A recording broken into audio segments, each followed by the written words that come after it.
Hi viewers, welcome to our channel. ప్రస్తుతం మనతో పాటు ఇమ్మంది రామారావు గారు సీనియర్ జర్నలిస్ట్ ఉన్నారు. వారితో ఒకసారి మాట్లాడదాం.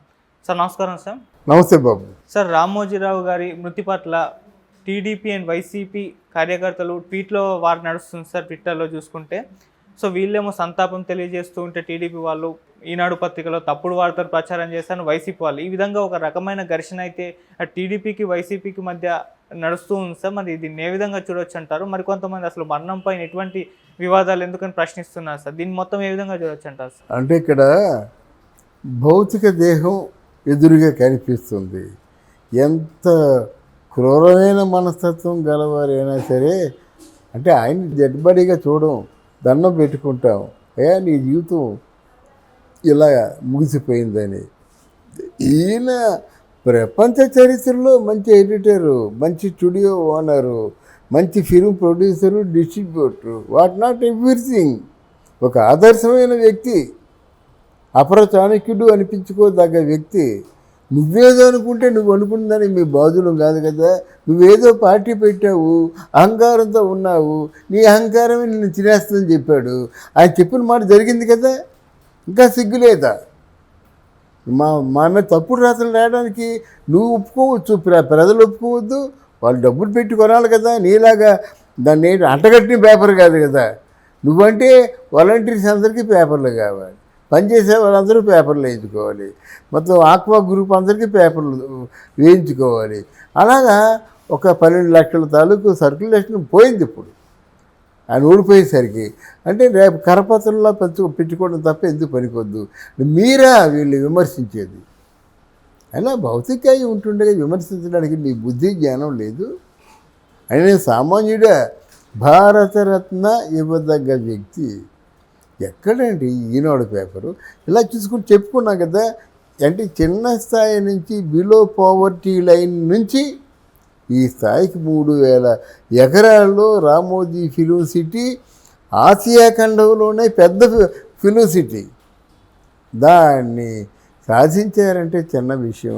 మారుదటి చిట్ఫండ్ కావచ్చు, ఒక అన్నదాత కావచ్చు, ప్రియా పచ్చళ్ళు కావచ్చు, కింగ్ మేకర్గా ఎన్టీ రామారావు, చంద్రబాబుని కింగ్ మేకర్గా ఆయనే ముఖ్యమంత్రులు చేసిన వ్యక్తి కావచ్చు, ప్రభుత్వాన్ని గుండె బలంతో ప్రశ్నించిన వ్యక్తి కావచ్చు. అతన్నా నువ్వు మాట్లాడతావు, అతని గురించి నువ్వు ట్రోల్ చేస్తావు. అతను ఏదైనా వార్తలు వస్తే నీ జీవితం మళ్ళీ ఉంటుందా? లైఫ్ కండెమ్న్ అయిపోద్ది. పిచ్చోళ్ళలాగా ట్వీట్లు పెట్టుకోవడం కాదు. లైఫ్ కొన్నాళ్ళు గ్యాప్ వచ్చి, 1 నెల రోజులకు గ్యాప్ వచ్చి బుద్ధి తక్కువ తిని మామూలుగా ఏదైనా పెడితే బాగుండు. ఇంకా పార్థివ దేహం అక్కడే ఉంది, మీ తాలూకు ట్వీట్లు పెడతారా? ఇలా పెట్టే ఆ జగన్మోహన్ రెడ్డి పూర్తిగా పతనం చేసేసారన్నమాట. నాశనం అయిపోయాడు. అంటే మీ తాలూకు పైత్యానికి, మీ తాలూకు వికారానికి. ఆ విషయాన్ని గ్రహించాలి కదండి. తర్వాత వీళ్ళు కూడా టీడీపీ వాళ్ళు, జనసేన వాళ్ళు కూడా వాళ్ళు ఎన్నికల్లో గెలిచారు కనుక దిగజారిపోకూడదు. అంటే మీరు చేసే పనులు మీ అధినేతలకి అంటగడతారన్నమాట.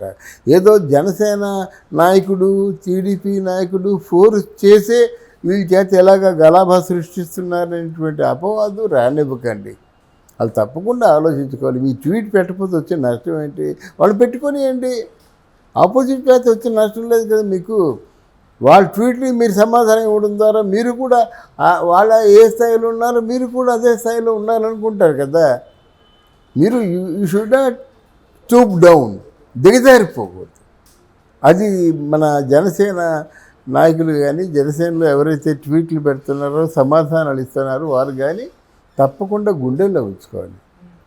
సరే, జగన్ గారు కూడా అంటే చాలా ఇబ్బంది పెట్టారు రామోజీరావు గారిని ఆ మధ్య కాలంలో, అంటే తను అధికారంలో ఉన్నప్పుడు అని చెప్పేసి కూడా వార్తలు రావడం చూస్తాం. చాలామంది ఇప్పుడు దాన్ని కూడా గుర్తు చేస్తున్నారు సార్. నిజంగా అంత ఇబ్బంది పెట్టారంటారా సార్?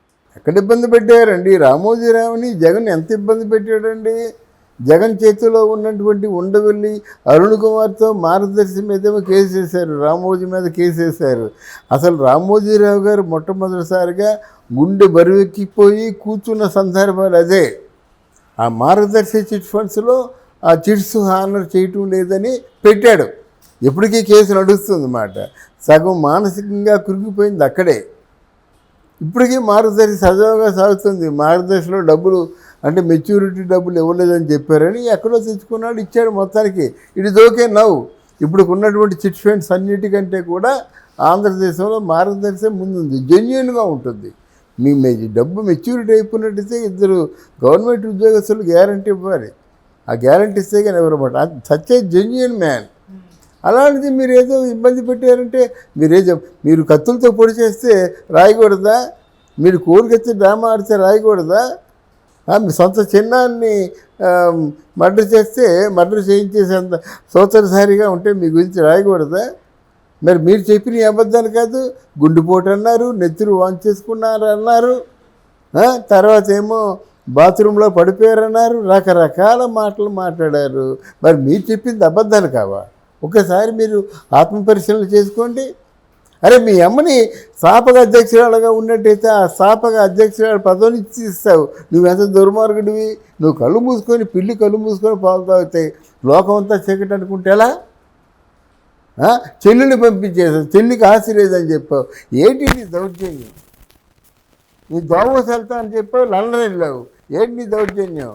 అరే తనాల నుంచి పక్కగా 6 కిలోమీటర్ల దూరం వెళ్ళడానికేమో స్పెషల్ ఫ్లైట్ తెప్పించుకున్నావు. ఏమి నీ దౌర్జన్యం?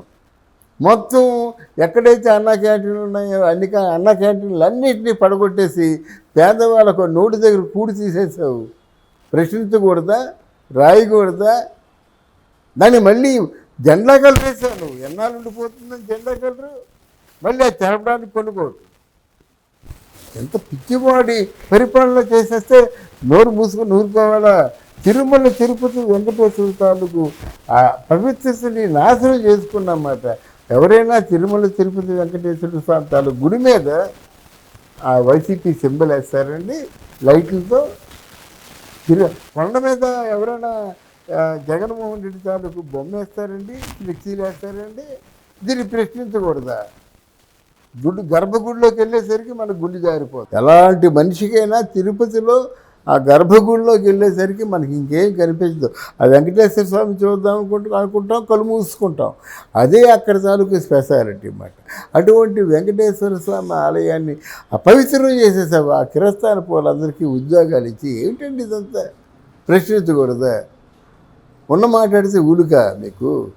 చంద్రబాబు నాయుడు భార్యని కూడా క్యారెక్టర్ అసాసినేషన్ చేసినటువంటి దౌర్భాగ్యపు ముఖ్యమంత్రి నువ్వు. నిన్ను ప్రశ్నించకూడదా? ప్రశ్నించే తప్ప.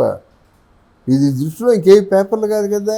ఆంధ్రజ్యోతి, ఈనాడు పేపర్లు కాదు, TV5 ఛానల్ కాదు. మా మీద తప్పుడు రాతలు రాయడానికి నువ్వు ఒప్పుకోవచ్చు, ప్రజలు ఒప్పుకోవద్దు. వాళ్ళు డబ్బులు పెట్టి కొనాలి కదా. నీలాగా దాన్ని అంటగట్టిన పేపర్ కాదు కదా. నువ్వంటే వాలంటీర్స్ అందరికీ పేపర్లు కావాలి, పనిచేసే వాళ్ళందరూ పేపర్లు వేయించుకోవాలి, మొత్తం ఆక్వా గ్రూప్ అందరికీ పేపర్లు వేయించుకోవాలి. అలాగా ఒక 12 లక్షల తాలూకు సర్క్యులేషన్ పోయింది ఇప్పుడు ఆయన ఓడిపోయేసరికి. అంటే రేపు కరపత్రంలో పెట్టుకోవడం తప్ప ఎందుకు పనికొద్దు. మీరా వీళ్ళు విమర్శించేది? అయినా భౌతికంగా ఉంటుండగా విమర్శించడానికి మీ బుద్ధి జ్ఞానం లేదు. ఆయన సామాన్యుడా, భారతరత్న ఇవ్వదగ్గ వ్యక్తి. ఎక్కడండి ఈనాడు పేపరు? ఇలా చూసుకుని చెప్పుకున్నాం కదా. అంటే చిన్న స్థాయి నుంచి బిలో పోవర్టీ లైన్ నుంచి ఈ స్థాయికి 3000 ఎకరాల్లో రామోజీ ఫిలిం సిటీ ఆసియా ఖండంలోనే పెద్ద ఫిలిం సిటీ.